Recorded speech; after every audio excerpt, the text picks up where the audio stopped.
James, we wanted to get this interview in last week, but we had a hurricane on your end and some problems on the tech end of life here as well. But we did not want to forget an achievement by our next guest, his first win as head coach at Ithaca College. And he's kind of near and dear to your heart for this coming weekend, I kind of think here. Why don't you introduce him? Yeah. Um, 1-0 in the Liberty League. We'd like to invite on Ithaca Bomber head coach Dan Swanstrom. Welcome, coach. Yeah, I'm glad to be here. Thanks for having me, and hope everything's good on your end down in Florida. And I'm originally from Thanks. Houston, so a lot of family and friends going through a lot of stuff down there too. So hopefully everything's good on your end. Yeah. Yeah. No, everything's been a-okay, which is nice. We're very lucky. JB's heading to San Antonio, actually, I think tomorrow, which was slightly affected as well, as you know, not nearly as bad as Houston. So, but, Texas, hotbed of football, D3 football especially, the national champions from there. And Ithaca is a program that is no stranger to the national championship stage, but it's been a while, obviously. But you were named head coach coming into this season. Mike Welch, obviously, a historic name as the head coach there. What made you want to kind of come in? Sure, look, any coach wants a head coaching job. We get that. But why Ithaca, especially with that lineage that you take over from at this point? Oh, I mean, it's interesting. Being from Houston, growing up in Texas, and went and played at Rhodes. I played for Joe White there, who worked at Columbia for over a decade. He shared an office with Jim Margraf at Johns Hopkins, and that helped me kind of start everything. But the point of that is, Jim Margraf was a GA at Albany. Not only was he a GA at Albany, but that helped me get the Penn job when I got hired by Al Bagnoli, who was also an Albany guy. On the staff that I was working with at Penn, Bob Benson, who'd worked at Albany, Ray Piori, who was the new head coach, was also from Albany, and Rick Ulrich. And I just had been around a lot of people who worked at Albany, and Albany was a Division III school. And when those guys were coming up at Albany, they used to talk about Albany and Ithaca playing on national TV in front of 10, 15,000 fans, and the atmosphere and everything that went with both. And then also Coach Bagnoli, was the head coach at Union, and would always talk about the playoff games with Ithaca. So I had a lot of information about the school, kind of just through the guys that I'd worked with. And in a roundabout way, the story came about. The head coach at Penn, Ray Piori, we were driving up to Cornell to play for the Ivy League championship the last week of the season. He called me in after a meeting and was like, "Do you have any interest in this Ithaca job?" I was like, "Absolutely." And I knew a little bit about it, started the process there, and within about 2.5 weeks, I was hired as the head coach. So it happened really, really fast, but having the back knowledge with the other coaches really, really made me attack the job. Well, that I really, really wanted to pursue it. He named some names that I'm kind of familiar with, JB. Al Bagnoli, Union College, you Albany now in FCS, so we won't talk about them. But nonetheless, definitely the lineage runs deep in New York football, especially with Ithaca, Union. You were at Penn for a little while, I know, in your lineage as well. I think as quarterbacks coach there, if I remember correctly. So you've definitely gone through the coaching gamut to a certain degree. How have you been received since you got there at Ithaca from the alumni, especially, with you never want to dwell on this too much, but Mike Welch is a legend. There's no doubt about it. How have you been treated by the alumni, et cetera, now that you're the head honcho, basically? Well, I think the best thing that happened for me really was, once again, going back to the Albany ties. Mike Welch had worked with a bunch of those guys. He was a full-time coach with Bob Ford at Albany. So even though we didn't know each other personally, we had connected through numerous of the coaches that I had worked for. We had the golf outing this summer, and we had about 180 alumni back in Ithaca.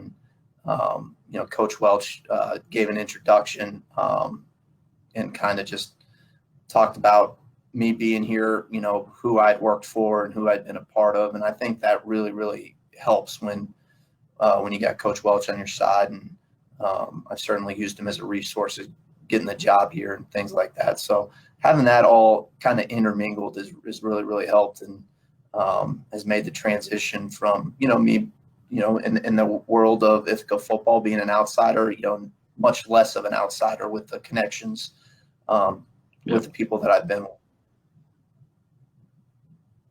Okay. Well, Coach, you and I spoke back in like the middle of August when I was chatting with you a little bit about the D3Football.com kickoff preseason preview. And you mentioned that there were certain elements, based on your background at Penn and Hopkins, that you were going to, put some changes into the offense in particular for Ithaca. And I think a lot of Bombers fans really saw that in the win against St. Lawrence in Week 3. This freshman quarterback you have, Wahid Nobby, had a pretty impressive debut. I mean, he had a couple of mistakes, but he threw for almost 360 yards and really, took it to what has traditionally been a very tough Saints secondary.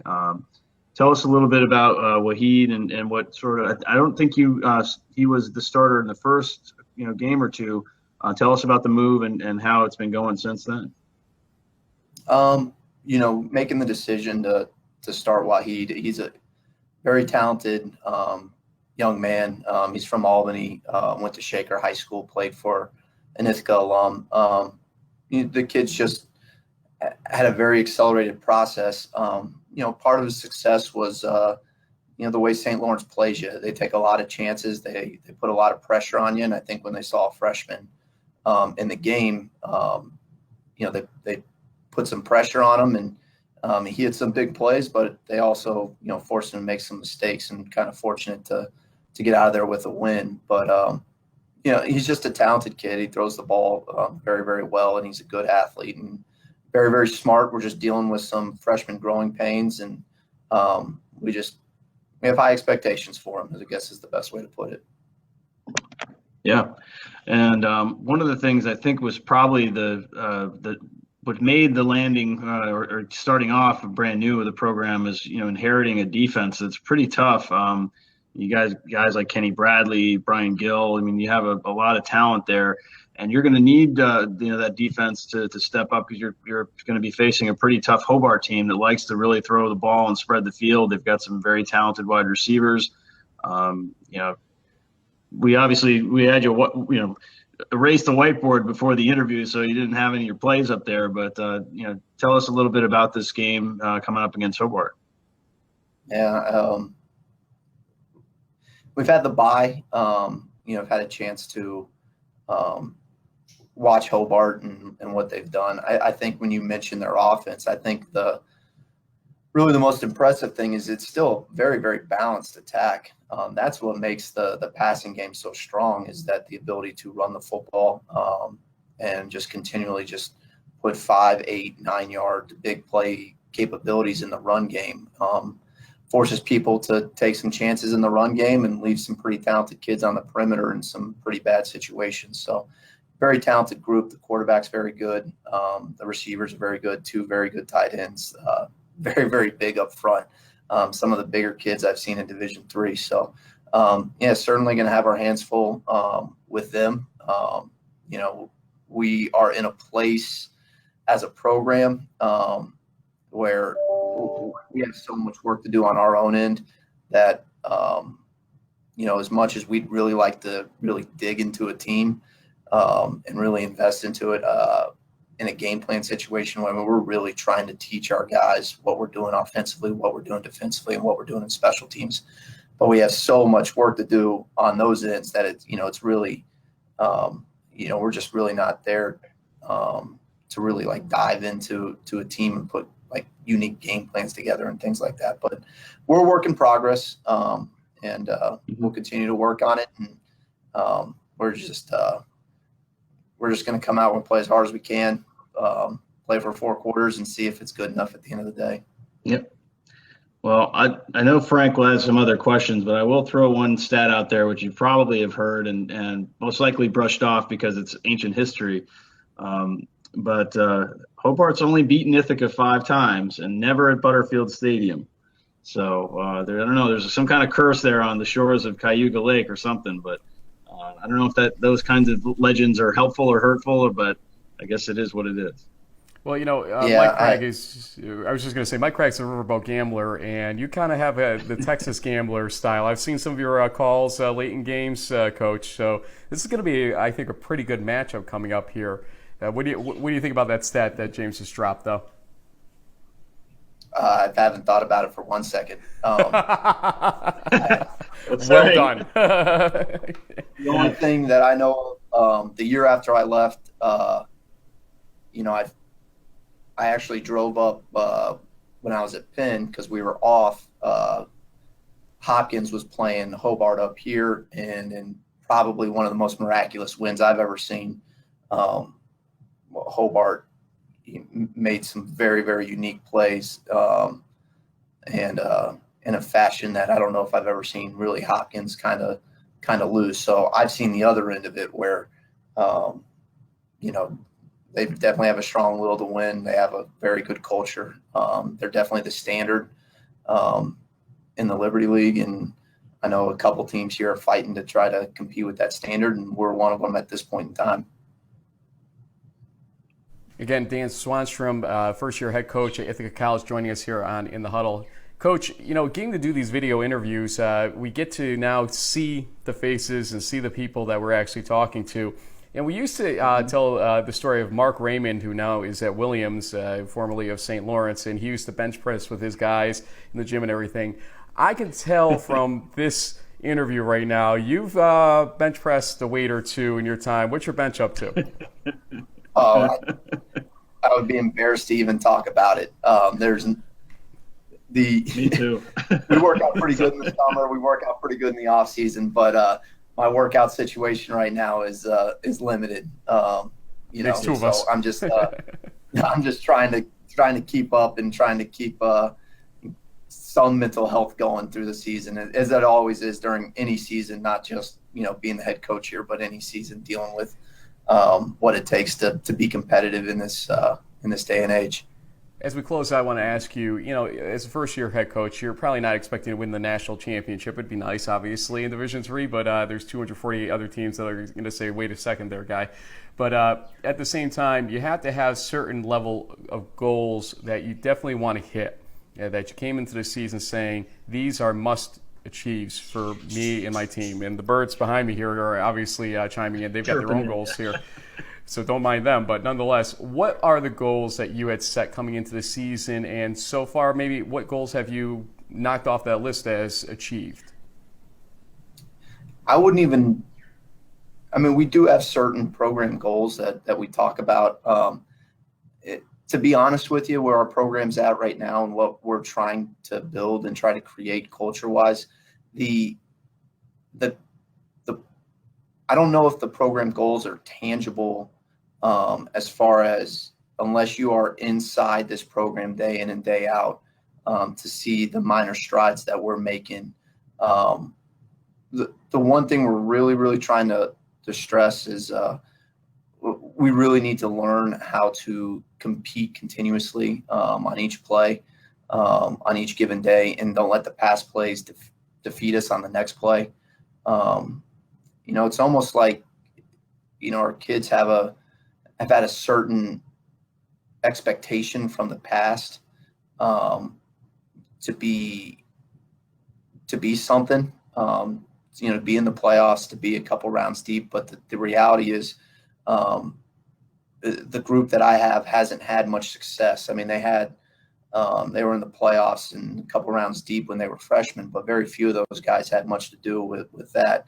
And the guys that we're playing with right now really just haven't had success. And we're trying to teach them how to handle success. We're trying to teach them how to handle adversity. We're trying to do this the right way within our process. A certain type of mentality, a certain type of competitiveness. We're playing some really good football teams. We're playing some really talented people. And I think if we like I said, to put it on paper, to make it tangible, I think would be a disservice to our program and to our kids. But Fair enough. Fair we enough. have high expectations. Well, look, you're playing a schedule which is 5 Liberty League games and 5 Empire 8 games, I believe, if I remember correctly. Yeah. You were playing probably one of the toughest schedules in the country. Yeah, absolutely. Yeah. So, I mean, setting goals for something like that, just showing up for the games and playing really tough in every one of those games has got to be a goal in and of itself, and that's a normal goal. But with that schedule, if you guys perform well with that schedule, even if well is above 500, for instance, you got to be a little bit proud of your guys as long as they're showing up to every game and doing what you're asking. And I applaud the scheduling, to be honest with you. Maybe later on you look back and say, boy, this is crazy, but you definitely have some great teams on your schedule. The Birds, again, agree entirely with what I'm saying here. Yeah, well, he's Dan. That's what I told her about the schedule. As long as you understand. Susan Bassett, right? Susan is tough, man. She does not back down. I remember her from the Hobart William Smith days, and she's up for any challenge. So you've got a great boss there in Ithaca. Absolutely, and we've I've been in the Division III world for a very long time. Obviously, playing 4 years at Rhodes, and then being at Redlands and Hopkins, and now here. I can tell you, we played some pretty nice teams out of the gate, and we're watching another one on film a bunch this week. So definitely enjoying the challenge and enjoying the competition, and knowing if you win a game, you've done a great job that week, and ultimately we get back to our goals of trying to be 1-0 each week. Yeah, that's kind of that's what Coach Raymond used to tell us. 0-0 and 1 to go or something like that. Is every week's a new opportunity. So, well, thank you again, Coach Swanstrom, Ithaca College Bombers. I have to say the highlight reel that one of your either student athletes or one of your Park School of Communication students produced from the St. Lawrence game was about 4.5 minutes on YouTube. Is probably one of the best.